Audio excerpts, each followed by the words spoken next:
So yun, what's up sa inyo guys? Ayan, panibagong video, panibagong vlog. So panibagong update tayo sa ating alaga na si Fluffy. So ngayong vlog na to guys ay 21 days na siya sa ating pag-aalaga, no? So last vlog natin ay 16 days nung nag-update tayo sa kanya. So yung update natin nun ay yung pakpak niya medyo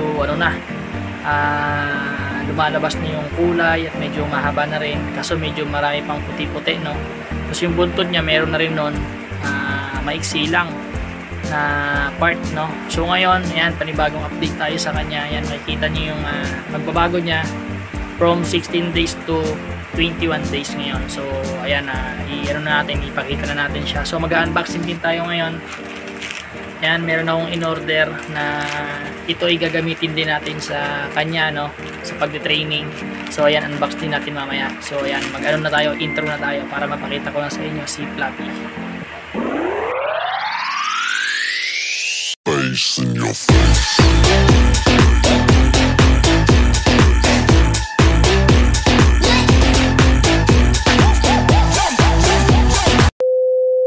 So ayan guys, si Fluffy, ayan, nandyan sa kulungan. So ginawan ko yung kulungan niya ng pinto. So ayan, ayan yung kulungan niya ay ginawan ko ng pinto. Ayan. So pakakainin din natin siya ngayon. Pero ang gagawin muna natin ngayon, ipakikita ko sa inyo yung update ko sa kanya, no, sa loob ng 21 days. So ipakikita ko muna sa inyo ang pinagbago ni Fluffy.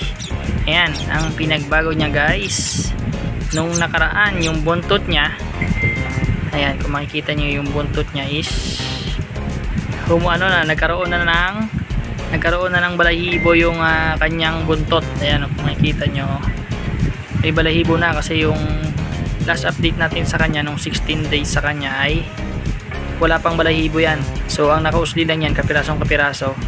Ngayon sobrang haba na. Tapos yung sa pakpak naman niya, ayan, ito yung part na to, ito itong hinahawakan ko, marami pang puti-puti yan dyan. So ngayon wala na, halos na babalutan na siya ng kulay green. Ayan. Tapos yung sa batok naman niya, ayan, kung makikita niyo yung sa batok niya ay medyo, ayan, may mga matitigas na part pa na tumutubo. Ayan, oh, may matitigas na part pa na tumutubo. At yung sa ilalim ng kanyang leeg, ayan, ayaw niya magpakita. Ayan, kita na rin yung kulay orange, no? Ayan, kitang-kita na yung kanyang kulay orange. At saka yung sa bandang tiyan niya, ayan, kitang-kita na rin yung pagkakakulay green. So ito yung kulay niya, no? Green at saka orange combination. So ayan, gustong-gusto niya nang bumaba. Okay? Oh, ayan. Pasok agad sa kulungan. So ayan, unbox ko rin muna yung ating in-order para gagamitin natin sa kanya pag makakalipat na siya. So ito yon guys, ito unbox natin bago natin siya pakainin, no? So ito, ayan, magagamit to sa mga training ng ibon o kaya training ng mga aso. Ayan, so ito unbox muna natin, no, saglit bago tayo magpakain kay Fluffy. Ayan. Ayan, excited na siya, oh. Ikaw na mag-unbox, Fluffy. Ayan, in-unbox niya na. Oh, unbox mo na. Unbox mo na. Unbox mo na. So ayan, unbox na muna natin guys. Ayan. So ayan guys, unbox na natin tong dumating sa atin na parcel, no. So ito ay gagamitin natin kay Fluffy sa pagtitraining natin sa kanya. Ayan, nakiki-unbox na rin siya, oh. Tulungan mo ako mag-unbox.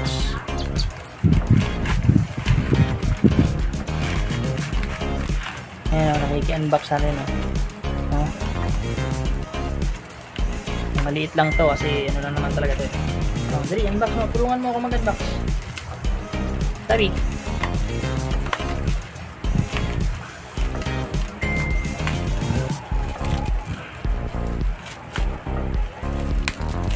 Yan, kulay orange. Kulay orange, akala siya pagkain. Hindi yan pagkain. So dalawa yung binili ko para may reserva na rin ako kasi mura lang naman to. So 39 pesos lang natin nakuha yung isang piraso na to. So ang purpose nito guys ay ito po ay training whistle. no, para sa mga ano natin, training whistle po ito. So subukan natin. So ito siya guys, ayan, training whistle. So ayan, ito ay ginagamit po sa pag-train ng mga ibon o kaya pag-train ng mga aso, mga alaga natin sa pagtawag, no.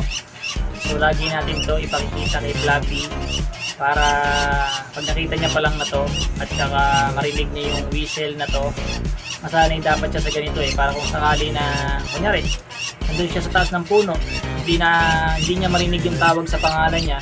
So pag binisila natin, so bababa siya sa atin, no? Maririnig niya agad tayo na tinatawag natin siya. So ito ititrain natin siya na kailangan alam niya yung sounds nito, no? So ito, pakita ko na si Flappy at makakainin na rin natin si Flappy. Pero sa ngayon mukhang hindi pa siya sanay sa ganito, no?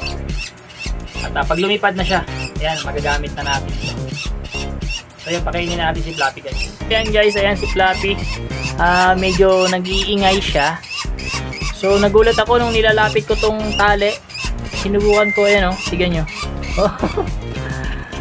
Ayan o. Hinahabol niya. So sa isip-isip niya siguro ano to, worm, no? O kaya ewan ko kung anong pagkakaano niya rito. Hinahabol niya kasi. Akala niya bulate. O, ayan o. Tingnan nyo. Hinahabol niya, oh. Ayan, oh. So, kailangan masanay siya rito. Tabi. Okay na. Labas na. Ang bisyo pala nito, ni Flappy ngayon, naobserbahan ko rin. Pag pinakain natin siya, di ba, nandiyan siya sa kulungan. Pag lumabas siya dyan, lalapit dito sa atin, kakain naman siya. Ang problema, pag nakatikim na ng ilang subo, papasok na agad sa kulungan niya yan. Pag nakapasok na siya dyan, ayaw niya nang lumabas. Yun yung sakit niya ngayon, yun yung ano niya, bisyo niya. Hindi siya lumalabas. Tapos nag-aantay na lang siya, nabigyan siya ng pagkain sa loob. Ganun ang ano niya ngayon, naobserbahan ko sa kanya yung bisyo niya ngayon. Pero ngayon, try natin, tawagin pa rin para lumabas siya. Tabi! Tapi, itong pito lagi lang nasa atin to para nakikita niya lagi. Mukhang hindi pa kasi siya sanay na ginagamit natin to sa kanya. Kasi bago nga lang. Pero gagamitin natin to, no?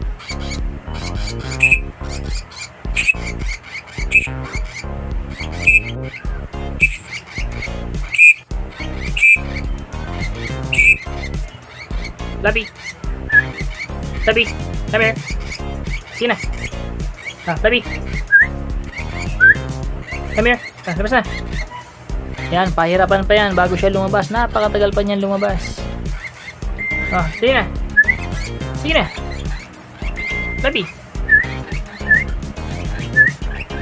Tabi. Come here. Come here. Come here. Come here. Good bird. Ayan, lumabas na siya. Pero ito guys, obserbahan nyo habang pinapakain natin. Babalik yan ang kulungan niya. Tapos pag bumalik, napakahirap na yan lumabas ulit.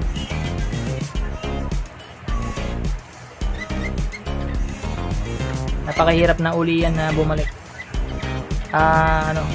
Tatawagin pag pumasok doon sa kulungan niya. Pero ang laki ng improvement niya, no? Ayan, katulad niyan. Ayan, pumasok na uli, di ba? So, ang tagal na naman yan lumabas. Ang tagal na naman yan lumabas. Tabi. Mayroon ka nang dumikit sa ano mo. Pero kung pakakainin mo siya sa loob, gustong gusto niya. Kasi syempre, kailangan masanay pa rin siya sa tawag natin lagi. Bago natin siya bibigyan ng pagkain, yung lalapit siya sa atin. Kasi yun dapat yung training natin sa kanya. Flappy. Come here. Flappy. Flappy. Good bird. Ayan, ngayon, medyo okay siya ngayon. Ayan. So, 21 days po ng pag-aalaga natin kay Flappy. 21 days. So, nakita nyo yung improvement. Kulay, kitang-kita na. So, siguro sa mga susunod na araw, mas kakapal na yung kanyang balahibo. At yung kanyang pakpak sigurado may ano niya na to, may papagaspas niya na, baka lilipad na rin to. Magbibilang pa tayo ng mga 1 week or 2 weeks siguro, baka lumilipad na siya.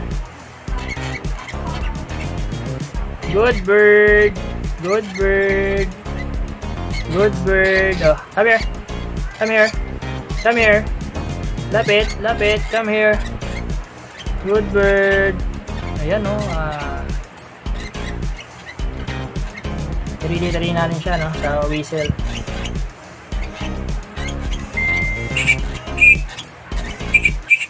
Ayan, tatry natin sa kanya to. Itong whistle kasi gusto ko ang purpose ng whistle talaga, kailangan ano natin to. Para kung sakaling lumipad man siya sa puno, hindi niya marinig yung tawag natin, sa whistle lang alam niya na tinatawag natin siya. Labi, Labi, come here, Labi, Labi, come here, Labi, Labi, come here, Labi, Labi. Ayan, nakita nyo naman, di ba? Medyo ang hirap niyang tawagin ngayon pag nakapasok na siya dun sa kulungan niya. Labi, Labi, come here na.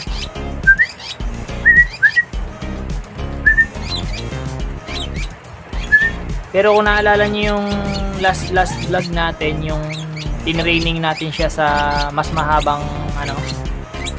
lamesa. Medyo maliit pa kasi siya nun eh, parang 13 days ata siya nun. Pero sumusunod siya sa atin nun. Ayan, kusang lumabas, no? Kusa siyang lumabas.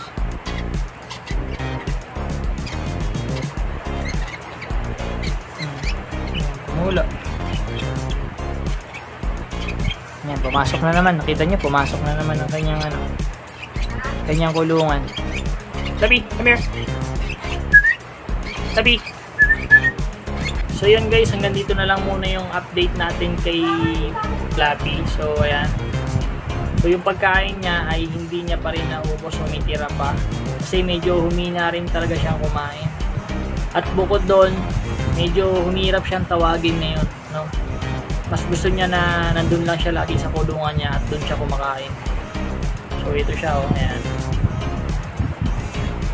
So, update na lang uli ako guys sa susunod na update natin sa kanya.